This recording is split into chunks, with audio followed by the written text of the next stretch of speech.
আমাদের সহকর্মী মিলা খন্দকার নিউজরুম থেকে এই পর্যায়ে যুক্ত হচ্ছেন কথা বলার জন্য। মিলা খন্দকারকে স্বাগত জানাচ্ছি। মিলা, অনেক ধন্যবাদ যুক্ত হওয়ার জন্য। এই দুই দেশের সরাসরি সেনা সংঘর্ষের ঘটনা একেবারেই বিরল। 1999 যেটা কিনা কার্গিলের যুদ্ধ, সেটাই সবচেয়ে বড় সংঘর্ষ ধরা হতো। এবারের এই ঘটনার পরে পরিস্থিতি কোন দিকে গড়াচ্ছে? বিশেষ করে আন্তর্জাতিক গণমাধ্যমের কথা বললে আপনারা নিউজরুম থেকে এই ঘটনাগুলোর উপরে চোখ রেখেছেন নিশ্চয়ই, একটু জানাবেন যে কোন দিকে যাচ্ছে বলে আপনাদের বিশ্লেষণ বলে। রাশেদ, কাশ্মীর ইস্যুতে ভারত পাকিস্তান যে দ্বন্দ্ব, এটা কিন্তু 7 দশকেরও বেশি সময় ধরে চলে আসছে। কেবল আমি যদি জম্মু কাশ্মীর বা আজাদ কাশ্মীর নয়, আপনি এই জোনে যদি আকসা চীন, সিয়াচেন হিমবাহ, এই পুরো অঞ্চলটাই কিন্তু দশকের পর দশক ধরে ভারত পাকিস্তানের একটা বিভাজন বা দ্বান্দ্বিক সংঘাতের কারণে এখানকার জনগণ কিন্তু ভোগান্তির শিকার হচ্ছে। এই যে সংঘর্ষ, সংঘাত বা এই যে কনফ্লিক্ট, এই বিষয়ে ভারত পাকিস্তানের যতটা দায় আছে তার থেকে আন্তর্জাতিক সম্প্রদায়গুলোর দায় কিন্তু কম নয়, এদের দায়ও কিন্তু এড়ানো যায় না।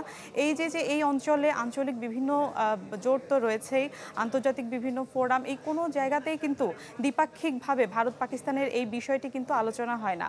আপনি সার্ক ধরেন, আসিয়ান বা বিমস্টেক, যে কোনো আঞ্চলিক যে ফোরামগুলো, এখানে ভারত পাকিস্তানের যে দ্বিপাক্ষিক সমস্যা, এই ইস্যুগুলোতে কিন্তু কোনো আলোচনার সুযোগ নেই, যার কারণে এই সংঘাতগুলো কিন্তু বেড়েই চলছে এবং পারস্পরিক হুমকি ধমকির মধ্যেই কিন্তু সীমাবদ্ধ রয়েছে।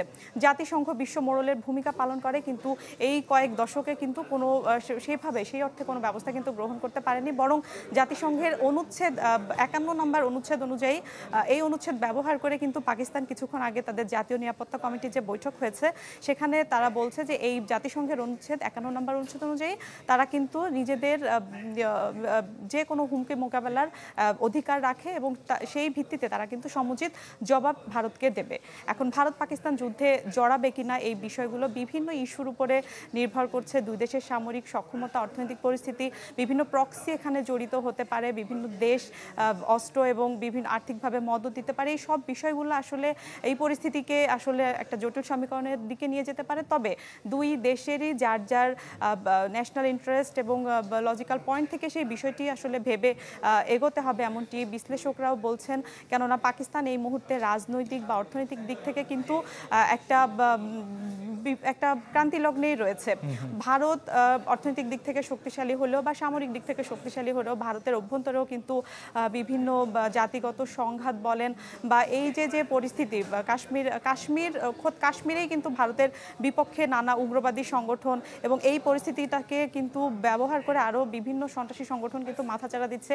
এই বিষয়গুলো হ্যান্ডেল করে কিন্তু ভারতকেও একটা সিদ্ধান্তে নিতে হবে, কারণ দুই পক্ষই কিন্তু বড় ধরনের লসের মুখে পড়তে পারে। এরই মধ্যে কিছুক্ষণ আগে আমরা দেখলাম ভারতের বিমান সংস্থাগুলো তারা বলেছে যে এর মধ্যে 165টির বেশি ফ্লাইট কিন্তু তাদের যেটা কাশ্মীর এবং পাকিস্তান সীমান্ত দিয়ে যেতে হয়, এই ফ্লাইটগুলো কিন্তু তাদের সরিয়ে নিতে হয়েছে, যেটা বড় ধরনের একটা ক্ষতির মুখে তারা পড়ছে।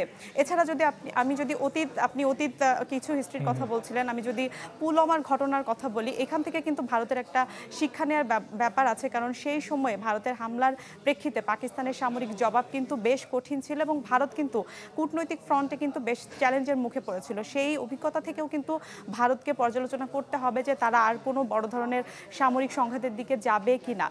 রাশিদ, আরেকটা বিষয়, আমি আন্তর্জাতিক জোটের কথা বলছিলাম, এখানে আরেকটি বিষয় ভারতের পক্ষ থেকে বলা হচ্ছে যে এটি সীমিত পরিসরের যুদ্ধ বা আন্তর্জাতিক সম্পর্কের ভাষায় কিন্তু একে লিমিটেড ওয়ার বলা হচ্ছে।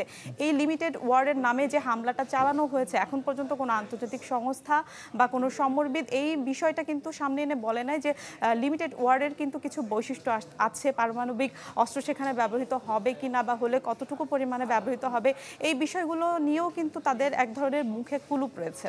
রাশেদ। মিলা, অনেক ধন্যবাদ যুক্ত হওয়ার জন্য।